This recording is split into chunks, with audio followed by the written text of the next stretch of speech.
तो आज से हम लोग एक नया चैप्टर स्टार्ट करेंगे। तो ये चैप्टर स्टार्ट करने से पहले हम लोग जो लाइक और सब्सक्राइब बहुत कम हो रहा है, तो इसीलिए लाइक और सब्सक्राइब बहुत ज़्यादा करो।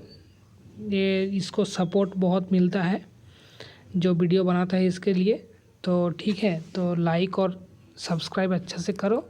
कोई कमेंट करना है, कोई प्रॉब्लम हो रहा है तो हमको डायरेक्टली मैसेज करके वो कमेंट सेक्शन में बोलो, हम ट्राई करेंगे उसको सॉल्व करने के लिए। और कुछ दिन वीडियो नहीं डाला था तो आज से कंटिन्यू होगा, उसके लिए सॉरी। ठीक है, तो क्लास स्टार्ट करते हैं। तो आज का क्लास है सॉइल का क्लासिफिकेशन कैसे हम लोग करते हैं। तो एज़ पर सॉइल का जो साइज होता है, पार्टिकल साइज डिस्ट्रीब्यूशन के ऊपर एक हम लोग साइज को डिफाइन करते हैं, एक करते हैं ग्रेन साइज डिस्ट्रीब्यूशन। अभी कौन को किसको क्या बोलते हैं। पार्टिकल साइज डिस्ट्रीब्यूशन मतलब क्या होता है, जो सॉइल पार्टिकल्स हम लोग यूज़ करेंगे या टेस्ट करेंगे या जिसको हम लोग उपयोग करेंगे कोई चीज़ करने के लिए, उसका पार्टिकल्स मतलब वो जो चीज़ बना हुआ है सॉइल से जो चीज़ सॉइल जो चीज़ से बना हुआ है उसका वो जो चीज़ होगा उसका प्रॉपर्टी पार्टिकल क्या है, कौन कौन सा पार्टिकल लेकर हम लोग बनाए, वो सॉफ्ट है, हार्ड है, मोटा है, पतला है, इसी को बोला जाता है पार्टिकल साइज डिस्ट्रीब्यूशन। ठीक है, इसके बाद है ग्रेन साइज। ग्रेन साइज मतलब क्या हुआ, ग्रेन मतलब है उसके जो साइज है, उसके जो मेन डायमीटर है, कितना बड़ा है, लंबा है, इसके हिसाब से जब हम लोग उसको डिफाइन करेंगे उसको हम लोग बोलेंगे ग्रेन साइज। ग्रेन साइज को हम लोग दो पार्ट में डिवाइड करते हैं, एक को बोला जाता है कोर्स ग्रेन, एक को बोला जाता है फाइन ग्रेन। तो इसको हम लोग जब डीपली पढ़ेंगे कोर्स ग्रेन फाइन ग्रेन किसको बोलते हैं, तब वहाँ पर हम लोग डायरेक्टली जान लेंगे। तो एक चीज़ यहाँ पर बोल दे रहे हैं कि जो कोर्स ग्रेन पार्टिकल्स है उसको हम लोग डील करते हैं क्या, उसको हम लोग डील करते हैं एक पर्टिकुलर सीब एनालिसिस से, उसको बोला जाता है सीब एनालिसिस, जिसको हम लोग सीब सेकार बोलते हैं, जिसको हम लोग जो सीब का अलग अलग डायमीटर रहता है उसके हिसाब से हम लोग उसको डील करते हैं। तो कोर्स ग्रेन जो पार्टिकल होता है उसको हम लोग डिफाइन करते हैं सीब एनालिसिस से, और फाइन ग्रेन जो पार्टिकल्स होता है उसको हम लोग, फाइन ग्रेन मतलब छोटा पार्टिकल होगा, तो उसके लिए उसको हम लोग डील करते हैं सेडिमेंटेशन एनालिसिस से। और सेडिमेंटेशन एनालिसिस क्या, स्टोक्स लॉ के ऊपर आधारित है। स्टोक्स लॉ क्या है, कोई भी सॉइल का जो पार्टिकल या कोई भी चीज़ है वो उसका वेलोसिटी के ऊपर डिपेंडेबल है। ठीक है, इसके बाद हम लोग जानते हैं कि पार्टिकल का साइज डिस्ट्रीब्यूशन कैसे कैसे हम लोग करते हैं। तो सबसे ज़्यादा बड़ा जो पार्टिकल्स हमको मिलेगा उसको हम लोग बोलेंगे बोल्डर। तो बोल्डर का रेंज कितना होगा, बोल्डर का रेंज होगा अप्रोक्सीमेट, वो रेंज होता है 300 mm के बड़ा जो पार्टिकल्स मिलता है हमको। कोई भी सॉइल पार्टिकल्स का साइज जब 300 mm से ज़्यादा होता है उसको बोलते हैं बोल्डर। उसके बाद हम लोग जानते हैं कोबाल्ट। कोबाल्ट क्या होता है, 80 to 300 mm तक जो पार्टिकल्स रहता है सॉइल का, जो भी सॉइल का साइज रहता है उसको बोलते हैं हम लोग कोबाल्ट। इसके बाद होता है ग्रेवल। ग्रेवल क्या होता है, ग्रेवल होता है 80 mm से 4.75 mm तक जो भी सॉइल सैंपल रहता है, जो भी सॉइल का साइज रहता है उस टाइप का जो पार्टिकल होता है उसको बोलते हैं हम लोग ग्रेवल। उसके बाद होता है फाइन एग्रीगेट। तो फाइन एग्रीगेट के अंदर आता है 4.75 mm और से 75 माइक्रोन तक। 75 माइक्रोन मतलब 0.075 mm। ठीक है, इसके बाद सैंड का यहाँ पर 75 to 2.5 mm से हम लोग ये डिफाइन करते हैं, मतलब ये एग्रीगेट का ही पार्ट है, फाइन एग्रीगेट का ही सैंड सीड और क्ले पार्ट है, यहाँ पर देख लेना। तो ये मेरा ग्रेन साइज डिस्ट्रीब्यूशन हो गया, जो पार्टिकल साइज डिस्ट्रीब्यूशन हो गया। इसके अंदर हम लोग अभी पढ़ेंगे कि एक एक पार्ट को। पहले हम लोग जानते हैं कोर्स ग्रेन किसको बोलते हैं। कोर्स ग्रेन मतलब इन जनरल क्या होता है, यहाँ पर जो 80 mm का 80 mm लिखा हुआ है ये क्या है, कोई भी हम लोग जो जब सीब एनालिसिस करेंगे तो सीब एनालिसिस के अंदर क्या पढ़ेंगे, वहाँ पर एक छलनी रहता है जिसको हम लोग छलनी बोलते हैं ना, तो ये उसको हम लोग सीब बोलते हैं इंजीनियरिंग टर्म में। तो सीब में क्या होता है, सीब में अलग अलग जो डायमीटर का एक एक बॉक्स रहता है, तो वो बॉक्स से जब कोई भी चीज़ को हम लोग सेक करते हैं, छानते हैं, तो क्या होता है, कुछ चीज़ अंदर रह जाता है, कुछ चीज़ नीचे में आ जाता है। तो वो जो डायमीटर है वो डायमीटर को ही ये डायमीटर से डिफाइन किया गया है कि ठीक है। तो डायमीटर्स ऑफ द सीब्स है हम लोगों का ये 80, 4.75 और 2 ऐसे करके हम लोग डिफाइन किया है। तो कोर्स ग्रेन किसको बोलेंगे, कोर्स ग्रेन मतलब जो भी सीब का वो पार्टिकल साइज का डायमीटर जब 4.75 से ज़्यादा होगा, मतलब कि 4.75 mm से ज़्यादा पार्टिकल्स का कोई साइज वो सीप से पास नहीं करेगा, ऊपर में ही वो रह जाएगा।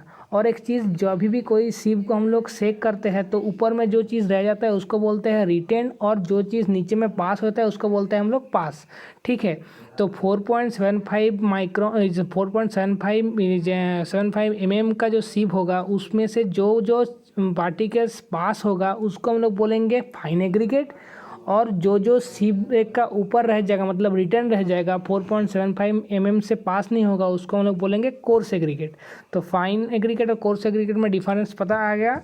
इसके बाद हम लोग जाते हैं कि कोर्स एग्रीगेट हम लोग ग्रेवल यहाँ पर देख लिए, ग्रेवल का साइज क्या है 80 to 4.75। इसके बाद ग्रेवल को दो पार्ट में डिवाइड किया गया है। एक को बोला जाता है कोर्स ग्रेन ग्रेवल, जिसको ग्रेवल के जी से हम डिफाइन करते हैं। ठीक है, तो कोर्स ग्रेन का साइज होता है 20 mm to 80 mm तक, उस मतलब वो थोड़ा बड़ा होगा। कोर्स मतलब पहले ही बोल दिए बड़ा, और फाइन मतलब क्या होगा, फाइन मतलब 4.75 to 20 mm तक जो पार्टिकल्स रहेगा उसको हम लोग बोलेंगे फाइन ग्रेवल। ठीक है, इसके बाद हम लोग पढ़ेंगे सैंड। सैंड क्या है, सैंड हम लोग का है 3 पार्ट में डिवाइड किया हुआ है। तो सैंड में हम लोग यहाँ पर देख लिए थे कि सैंड का अप्रोक्सीमेट ये रेंज, फाइन एग्रीगेट का रेंज ये होता है। इसके बाद हम लोग यहाँ से देखेंगे कि कौन कौन सा पार्ट को क्या बोलता है। तो फाइन एग्रीगेट का पहले पार्ट में आता है कोर्स सैंड। कोर्स सैंड क्या है, सैंड को एस से डिफाइन किया जाता है। कोर्स सैंड का रेंज है 2 mm से 4.7 mm तक। इसके बाद मीडियम सैंड का रेंज है 0.75 mm से 2 mm तक। इसके बाद फाइन सैंड का रेंज है 0.075 टू 0.425 mm। ठीक है, और सबसे छोटा जो पार्टिकल होता है उसको हम लोग बोलते हैं क्ले, जो होता है 2 माइक्रोन से भी छोटा। 2 माइक्रोन से छोटा मतलब 0.0002 mm होगा। ठीक है, तो इसके हिसाब से हम लोग इसे डिफाइन करते हैं। इसके बाद हम लोग नेक्स्ट क्या पढ़ेंगे, इसके बाद हम लोग नेक्स्ट पढ़ेंगे कि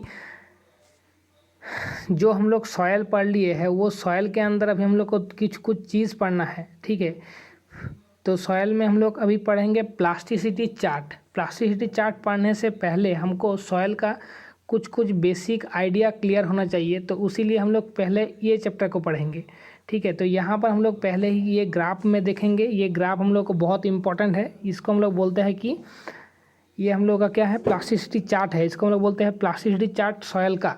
तो ये एक सॉयल सैंपल है। सॉयल सैंपल का एक वॉल्यूम है इसके अंदर, वो मान लो एक सॉलिड कंडीशन में है। सॉलिड कंडीशन मतलब क्या है, मान लो एक सॉयल है, सॉयल पूरी सूखा हुआ है, तो ड्राई कंडीशन में हुआ। ड्राई कंडीशन मतलब वो मान लो मेरा सॉलिड कंडीशन में, सॉलिड मतलब वो रिगिड है, एक जगह में ही कॉन्टीन्यूसली वहाँ पर रुका हुआ है। तो ये मेरा ये जो बॉक्स यहाँ पर दिखाया जा रहा है, देखो ये डायग्राम में एक साइड में वॉल्यूम लिखा हुआ है, एक साइड में वाटर कंटेंट लिखा हुआ है। तो यहाँ पर से जो बॉक्स में सॉलिड लिखा हुआ है, तो सॉलिड मतलब क्या है, ये एक सॉयल सैंपल है जो भी हम लोग कलेक्ट किए हैं मान लो। तो ये सॉयल क्या है, मेरा पूरी ड्राई है, एज्यूम करते हैं। तो इसका वॉल्यूम भी एक मिलेगा, इसका वेट भी एक मिलेगा। इसके बाद क्या करेंगे, एक वाटर कंटेंट हम लोग ऐड करेंगे, मतलब कि बाहर से हम लोग वाटर को ऐड करेंगे वो सॉयल के अंदर। जब वो सॉइल के अंदर हम लोग वाटर ऐड करेंगे तो क्या होगा, एक पर्टिकुलर टाइम तक वो सॉइल वो पानी को एब्जॉर्ब करेगा। उसके बाद क्या करेगा, उसके बाद वो पानी वो पानी हम और भी बढ़ाए तो क्या होगा, वो सॉइल क्या करेगा, उसको पानी को क्या करेगा, पानी को एब्जॉर्ब तो और नहीं कर पाएगा, जिसके चलते वो सॉइल का वॉल्यूम इंक्रीज होता जाएगा। तो ऐसे करके जब हम लोग और भी हल्का पानी देंगे तो उसका जो एक्चुअल वॉल्यूम था उससे थोड़ा बहुत इंक्रीज होगा, जो आएगा क्या, सेमी सॉलिड स्टेट में। मतलब कि पहले ड्राई था, उसके बाद पानी दिए तो उसका ओरिजिनल वॉल्यूम जब कवर अप हो गया तो वो क्या करेगा, ड्राई से गीला होना स्टार्ट होगा। तो पहले गीला होने का जो कंडीशन है उसको हम लोग बोलते हैं सेमी सॉलिड, मतलब जस्ट स्टार्ट हो रहा है गीला होना। ठीक है, उसके बाद हम लोग क्या किए, और भी पानी ऐड करते गए तो वो क्या करेगा, एक प्लास्टिक स्टेट में गया। प्लास्टिक स्टेट मतलब क्या हुआ, जो ड्राई और इनिशियल गीला हुआ का कंडीशन था उसको अचीव करने के बाद और भी हम लोग जब पानी बढ़ाएंगे तो वो क्या होगा, और भी वो स्टिकी होता जाएगा, और भी यूज़फुल होता जाएगा वो सॉयल। उतना अच्छे से हम लोग उसको कॉम्पैक्ट इजीली हम लोग जो भी शेप उसको दे पाए, तो उसको प्लास्टिक कंडीशन में चला गया। प्लास्टिक मतलब क्या है, जैसे भी करके उसको हम लोग जैसे ही मोल्ड कर पाएंगे इजीली, उसके बाद जब और भी हम लोग पानी ऐड करेंगे वो सॉयल के अंदर से, तो सॉयल क्या करेगा, सॉयल कैन फ्लो, मतलब लाइक लिक्विड। मतलब क्या होगा, जब हम लोग एक्सेसिव अमाउंट का पानी ऐड करेंगे तो उसका लिक्विडिटी, मतलब जो यूज़फुलनेस था उसके अंदर, जो भी हम लोग शेप दे रहे थे या जो भी हो, वो एक क्या स्टिकीनेस था उसके अंदर, वो ख़त्म हो जाएगा। और क्या होगा, सॉयल पूरी लिक्विड टाइप बिहेव करेगा, मतलब पानी की तरह बहना स्टार्ट कर देगा। तो ये होता है पूरा लिक्विडिटी चार्ट। अभी हम लोग पढ़ते हैं कि लिक्विड पर पहले पढ़ते हैं प्लास्टिक लिमिट। प्लास्टिक लिमिट क्या बोलते हैं, तो देखो ये डायग्राम में जो लिखा हुआ है WL, WP, WS ऐसे करके लिखा हुआ है। तो जब सॉयल इनिशियल कंडीशन में क्या था, सॉलिड था, उसके बाद पानी ऐड किए तो क्या हुआ, सेमी सॉलिड हुआ, उसके बाद और भी पानी ऐड किए तो क्या हुआ, प्लास्टिक हुआ, उसके बाद लिक्विड हुआ। तो प्लास्टिक और लिक्विड के अंदर बीच में जो भी हम लोग एक कंडीशन को मानते हैं, एक लिमिट मानते हैं, उसको हम लोग बोलते हैं WL। WL stand for liquid limit, ठीक है। तो इसके बाद है प्लास्टिक और सेमी सॉलिड स्टेट, मतलब जब हम लोग पानी को सेमी सॉलिड से लिक्विड स्टेट में, प्लास्टिक स्टेट में, सॉलिड को क्या कि सॉयल को हम लोग सेमी सॉलिड से प्लास्टिक स्टेट में ले गए, उसके बीच वाला एक पोर्शन रहता है, एक लिमिट रहता है, उसको हम लोग बोलते हैं WP, जिसको बोलते हैं प्लास्टिक लिमिट। मतलब क्या, सॉयल क्या कर रहा है, सॉयल सेमी सॉलिड से प्लास्टिक बिहेव कर रहा है, at that water content are called plastic limit. इसके बाद क्या है, श्रिंकेज लिमिट WS। तो सॉलिड और सेमी सॉलिड के बीच में एक लिमिट होता है जिसको बोलते हैं श्रिंकेज लिमिट, ठीक है। अभी पढ़ते हैं हम लोग एक एक करके। तो प्लास्टिक लिमिट किसको बोलते हैं, plastic limit is plastic limit of A soil that moisture content at which the soil behaves like a plastic. मतलब एक पर्टिकुलर वाटर मिक्स करने के बाद जो सॉयल क्या करेगा, सॉयल प्लास्टिक टाइप बिहेव करेगा। मतलब क्या, पहले हम लोग क्या किया, पहले हम लोग का सॉयल ड्राई था, उसके बाद क्या हुआ, थोड़ा स्टिकी हुआ, मतलब थोड़ा ही सेमी सॉलिड में गया है। मतलब सेमी सॉलिड में तो क्या, सॉलिड भी नहीं और प्लास्टिक भी, लिक्विड भी नहीं, तो वो स्टेज में गया, इनिशियल वो स्टिकी होना स्टार्ट हुआ। उसके बाद अभी भी हम लोग वाटर ऐड करेंगे, तो जितना वाटर ऐड करने के बाद वो प्लास्टिक बिहेव करेगा। प्लास्टिक मतलब क्या हुआ, जितना ईजिली हम लोग उसको मोल्ड कर पाए, जो भी शेप दे पाए, ऐसा कंडीशन में जब आ जाएगा, that water content will be called plastic limit, ठीक है।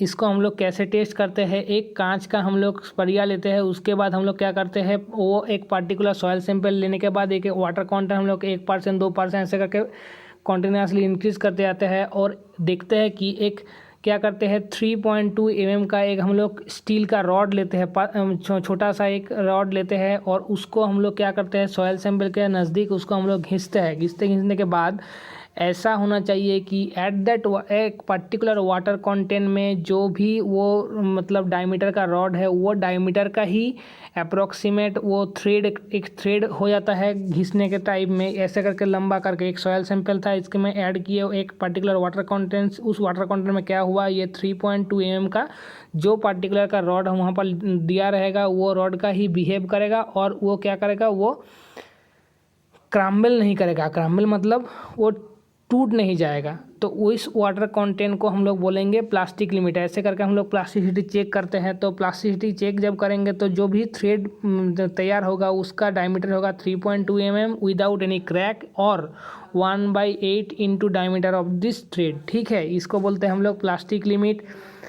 तो उस वाटर कंटेंट को हम लोग बोलेंगे प्लास्टिक लिमिट जिस वाटर कंटेंट में वो थ्रेड का डायमीटर 3.2 mm हो गया, तो उसी वाटर कंटेंट को हम लोग बोलेंगे प्लास्टिक लिमिट। इसके बाद हम लोग क्या पढ़ेंगे, लिक्विड लिमिट। लिक्विड लिमिट क्या है, लिक्विड लिमिट को हम लोग बोलते हैं एटरबर्ग लिमिट भी बोला जाता है। तो लिक्विड लिमिट में क्या होता है, लिक्विड लिमिट में क्या होता है, लिक्विड लिमिट पहले जानते हैं क्या होता है। At that water content at when the soil behaves like a liquid state. मतलब क्या हुआ, तो लिक्विड मतलब देखो यहाँ पर क्या है, पहले हम लोग का सॉयल क्या था, सॉलिड था, सेमी सॉलिड था, उसके बाद हम लोग पहले लिए प्लास्टिक था। तो प्लास्टिक लिमिट क्रॉस करने के बाद और भी हम लोग जब पानी ऐड करेंगे तो वो क्या करेगा, वो प्लास्टिसिटी को अचीव करने के बाद वो लिक्विड स्टेट में चला जाएगा, तो सॉयल फ्लो करना स्टार्ट कर देगा। तो उस वाटर कंटेंट को जब हम लोग एक पर्टिकुलर वाटर मिक्स करने के बाद सॉयल क्या करेगा, सॉयल फ्लो होना स्टार्ट कर देगा, उस वाटर कंटेंट को हम लोग बोलेंगे लिक्विड लिमिट, ठीक है। तो लिक्विड लिमिट को हम लोग यहाँ पर से देख लिए। उसके बाद श्रिंकेज लिमिट। श्रिंकेज लिमिट क्या है? श्रिंकेज लिमिट यहाँ पर से देख रहे हैं जो डायग्राम में सॉलिड और सेमी सॉलिड के बीच में एक पोर्शन है, मतलब पहले ड्राई कंडीशन में था, उसके बाद हम लोग जब इनिशियली पानी देना स्टार्ट किए तो सॉयल क्या हुआ? स्टिकी होना स्टार्ट करेगा, तो उसी वाटर कंटेंट को हम लोग बोलेंगे श्रिंकेज लिमिट। ठीक है, अभी हम लोग एक चीज़ देखते हैं, लिक्विड लिमिट हम लोग कैसे करते हैं। लिक्विड लिमिट करते हैं, कैसाग्रेंडा एपरेटर्स आता है, ऐसे करके कैसाग्रेंडा एपरेटर्स आता है, जिसको हम लोग क्या करते हैं, जिसको हम लोग 25 नंबर ऑफ बोल्स देते हैं, 25 नंबर से हम रेगुलेशन उसको घुमाते हैं, तो वो क्या करता है, एक स्टील का ऐसे करके ऐसे करके एक हम लोग का एक स्टील का क्या होता है, एक कंटेनर टाइप का रहता है। तो इसमें हम लोग क्या करते हैं, सॉयल सैंपल को फिलअप करते हैं। फिलअप करने के बाद हम लोग क्या करते हैं, एक एज शेप का हम लोग का एक नीडल आता है, जिसका जो सेंटर पॉइंट है वो 2 mm होता है। यहाँ पर जब क्रॉस करते हैं हम लोग सॉयल सैंपल को, तो ये 2 mm होना चाहिए गैपिंग। इसके बाद हम लोग एक वाटर कंटेंट को एक उसको 25 बार घुमाते हैं। घुमाने के बाद एक होना चाहिए 25 के अंदर, जब वो दोनों हिस्सा एक साथ अटैच कर जाएगा तभी हम लोग बोलेंगे उस वाटर कंटेंट को हम लोग बोलेंगे उसका प्लास्टिक लिमिट। ठीक है, तो ऐसे ही करके हम लोग उसको डिफाइन करते हैं, जिसको हम लोग बोलते हैं कैसाग्रेंडा एपरेटर्स। और ये होता है उसका डायग्राम, इस साइड में वाटर कंटेंट रहता है, इस साइड में नंबर ऑफ ब्लोस रहता है। तो एक पर्टिकुलर वाटर कंटेंट जब मिक्स किए, मान लो 25 नंबर में नहीं आया, तो उसको हम लोग बाद छोड़ देंगे। मान लो W1 में किए तो 25 नंबर सब हम लोग का क्रॉस कर गया, तो उसको हम लोग छोड़ देंगे। उसके बाद हम लोग और भी वाटर कंटेंट ऐड करेंगे, तो ऐसे करके वो ऐड करते जाएंगे, और जब तक वो 25 नंबर में आसपास आ जाएगा, उसी वाटर कंटेंट को हम लोग मानेंगे उसका लिक्विड लिमिट। ठीक है, उसको हम लोग मानेंगे उसका लिक्विड लिमिट। तो ऐसे करके हम लोग उसको मानते हैं, जिसको हम लोग बोले हैं कि वो मेरा क्या है, वो मेरा है कैसाग्रेंडा एपरेटर्स के ऊपर। ठीक है, इसके बाद हम लोग जानते हैं कि प्लास्टिसिटी चार्ट किसको बोलते हैं। तो प्लास्टिसिटी चार्ट में हम लोग जानेंगे प्लास्टिक लिमिट क्या बोलते हैं, हम लोग पढ़ लिए हैं। लिक्विड लिमिट क्या बोलते हैं वो भी पढ़ लिए हैं। तो लिक्विड और एक चीज़ हम यहाँ पर बोलते हैं, लिक्विड लिमिट का जब वैल्यू, लिक्विड लिमिट का वैल्यू जब 0 से 35 तक होगा, तब उसको हम लोग बोलते हैं लोअर लिक्विड लिमिट। 35 से 50 तक जब होता है उसको हम लोग बोलते हैं मीडियम लिक्विड लिमिट। और 50 से जब ज़्यादा होता है लिक्विड लिमिट का वैल्यू, तब उसको हम लोग बोलते हैं हाई लिक्विड लिमिट। अभी ये चीज़ पढ़ने के पहले हम लोग जानते हैं क्या क्या स्टैंड फॉर होता है, कौन कौन सा सैंपल। G फॉर होता है ग्रेवल, M फॉर होता है सील्ट, C फॉर होता है क्ले, O फॉर होता है ऑर्गेनिक सॉइल। ठीक है, इसके बाद ग्रेवल को हम लोग 4 पार्ट में डिवाइड करते हैं, जहाँ हम लोग सॉइल को एज पर उसका साइज से डिफाइन करते हैं, तो उसका 80 पार्ट आता है। तो यहाँ पर हम लोग थोड़ा बहुत देखते हैं। तो GM क्या है, GM हम लोग का है oil graded gravel. Oil graded gravel condition क्या है, CC coefficient of the contraction का वैल्यू है 1.1 to 3 एंड CU है कोफिशिएंट ऑफ द यूनिफॉर्मिटी, इसका होता है ग्रेटर देन 4। जब होगा तब उसको बोलेंगे GW, मतलब ऑयल ग्रेडेड ग्रेवल सॉयल। इसके बाद GM मतलब ये जो ऑयल ग्रेडेड सॉयल का जो कंडीशन है, इसमें से कोई भी एक कंडीशन जब फिलअप नहीं करेगा तो वो हो जाएगा GM के अंदर। ठीक है, इसके बाद GP तो पुअर ग्रेडेड ग्रेवल का कंडीशन क्या है, CC का वैल्यू 1 से 3 तक होना चाहिए, और परसेंट ऑफ फाइनर का वैल्यू ग्रेटर देन 5% होना चाहिए। इसके बाद GC क्या है, GC का जो है क्ले, जो हम लोग का क्ले ग्रेडेड ग्रेवल का कंडीशन क्या है, जो GP का कंडीशन है, इसमें से कोई भी कंडीशन जब एक कंडीशन फिलअप नहीं करेगा तो वो हो जाएगा GC का मतलब क्लेई ग्रेडेड ग्रेवल कंडीशन। इसके बाद सैंड, देखो सैंड ऑयल ग्रेडेड ग्रेवल को हम लोग GW से डिफाइन करते हैं, सैंड को होचे GS से हम लोग डिफाइन करते हैं। तो ऑयल ग्रेडेड सैंड हम लोग यहाँ पर दिखाए तो CC सेमी होगा। उसके बाद CU coefficient of the uniformity का वैल्यू क्या था, वहाँ पर ग्रेटर देन 4 था, यहाँ पर ग्रेटर देन 6 होगा। और बाकी CM क्या SM क्या होगा, जो भी ये कंडीशन है, ये कंडीशन में जब एक कंडीशन फिलअप नहीं करेगा तो वो SM के अंदर आएगा। SP क्या है, पुअर ग्रेडेड सैंड है, पुअर ग्रेडेड सैंड का जो है CC का वैल्यू 1 से 3 तक होगा, और परसेंट ऑफ फाइनल का वैल्यू ग्रेटर देन 12% होना चाहिए। और SC क्या है, ये जो SP है, इसमें से एक कंडीशन जब फिलअप नहीं करेगा तो वो हो जाएगा SC के अंदर। इसके बाद हम लोग और भी सॉइल का कंडीशन है, जिसको हम लोग बोलते हैं मीडियम लिक्विड लिमिट।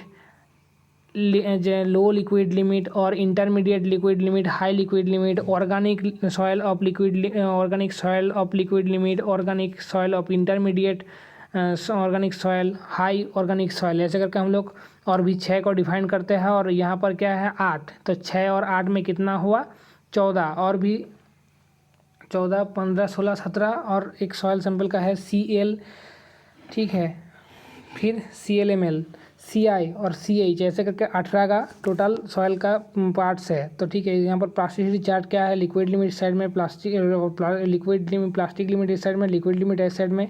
तो एक पार्टिकुलर हम लोग क्या करेंगे, लिक्विड लिमिट ऐड करेंगे जिसमें 10 to 20 हम लोग का जो स्टेट होगा उसमें हम लोग ClMl को हम लोग एक सॉयल सैंपल आता है जिसको हम लोग ClMl बोल देते हैं। उसके बाद क्या है, लिक्विड लिमिट जब 20 से 30 के अंदर आएगा तो वो लो स्टेट बिहेव करेगा, यहाँ पर हम लोग लो स्टेट बिहेव करेगा, तो ये हम लोग इसीलिए L लिखा है ये स्टेट से। उसके बाद 35 to 50 हम लोग का इंटरमीडिएट है, उसीलिए I लिखे है। उसके बाद 50 से जब ज़्यादा होगा तो उसका हाई हो जाएगा, तो इसीलिए H लिखे हैं। देखो ऊपर वाला सभी मेरा क्ले सैंपल है, Cl मतलब liquid, low liquid limit of clay, Ci मतलब intermediate liquid limit of clay, और Ch मतलब high liquid limit of clay. और ये जो इंटरमीडिएट कंडीशन में Ml और Mi ये नीचे वाला पोर्शन में होता है, C हम लोगों का सब क्ले का कंटेंट ऊपर में होता है। तो ये जो लाइन होता है, ये लाइन को हम लोग बोलते हैं ए लाइन इक्वेशन। इसका इक्वेशन होता है A line equals to 0.73 into liquid limit minus 20। इसको हम लोग liquid limit A line equation भी बोलते हैं, ठीक है।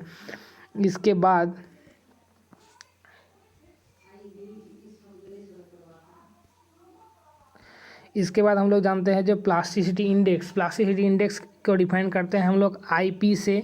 तो प्लास्टिसिटी इंडेक्स क्या होता है, liquid limit minus plastic limit को बोलते हैं हम लोग प्लास्टिसिटी इंडेक्स।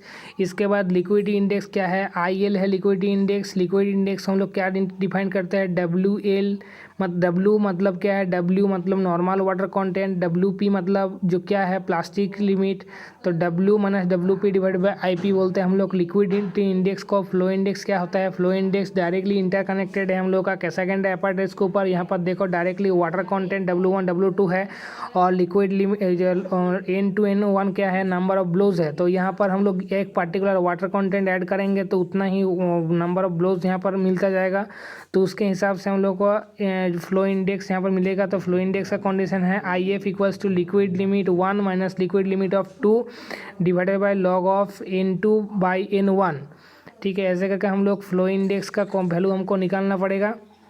इसके बाद हम लोग देखते हैं और तो 3 चीज़। तो यहाँ पर है टफनेस इंडेक्स क्या होता है, टफनेस इंडेक्स हम लोग यहाँ पर टफनेस मतलब कितना स्ट्रेंथ उसके अंदर है वो हम लोग डिफाइन करते हैं। तो वो होता है IP बाई IF। IP मतलब क्या है, लिक्विड इंडेक्स, जो IP मतलब जो लिक्विडिटी IP मतलब क्या है, यहाँ पर हम लोग पहले ही पढ़े हैं, प्लास्टिसिटी इंडेक्स है प्लास्टिसिटी इंडेक्स, और IF क्या है, फ्लो इंडेक्स है, फ्लो इंडेक्स भी हम लोग पढ़ लिए हैं। उसके बाद है एक्टिविटी नंबर क्या होता है, IP by percent of final में कितना का 2 माइक्रोन का जो सीव होता है उसका परसेंट ऑफ फाइनल का बोलता है हम लोग एक्टिविटी नंबर कैसे कैसे डिफाइन करता है, एक्टिविटी नंबर का वैल्यू होता है 0.75 से ग्रेटर देन 1.25 तक। तो 0.75 से कम जब होगा कोई भी एक्टिविटी नंबर है उसको हम लोग बोलेंगे इनएक्टिव। 0.75 to 1.25 तक जो होगा कोई भी एक्टिविटी नंबर तो उसको बोलेंगे हम लोग एक्टिव। और जब 1 ग्रेटर देन 1.2 होगा तब उसको हम लोग बोलेंगे हाईली एक्टिव। इसके बाद है सेंसिटिविटी ऑफ सॉइल क्या होता है, सेंसिटिविटी ऑफ सॉइल होता है इन unconfined undisturbed compressive strength of undrained soil sample by unconfined compressive strength of remoulded soil sample. Unconfined मतलब जो सॉइल सैंपल एक जगह के अंदर पूरी घिरा हुआ नहीं है, वो फ्रीली है। Unconfined undrained compressive strength of undrained मतलब जिसमें से सॉयल एक जगह से और एक जगह में पानी फ्लो नहीं कर पाएगा, ठीक है। उसके बाद और अनडिस्टर्ब मतलब जो भी सॉयल सैंपल को बाहर से कोई भी डिस्टर्बनेस नहीं आया है, वो एक जगह में कंडीशन में फ्री है। और ये है रिमोल्डेड मतलब क्या है, रिमोल्ड मतलब कोई घिरा हुआ जगह है, तो उसको हम लोग सेंसिटिव करके यहाँ पर निकालेंगे। तो सेंसिटिविटी का वैल्यू क्या होगा, 1 to 4 जब होगा उसको हम लोग नॉर्मल बोलेंगे, 4 to 8 तक होगा सेंसिटिव, और 8 to 15 तक होगा एक्स्ट्रा सेंसिटिव, 15 तक से ज़्यादा जब होगा तो उसको बोलेंगे हम लोग क्विक। ठीक है, थैंक यू।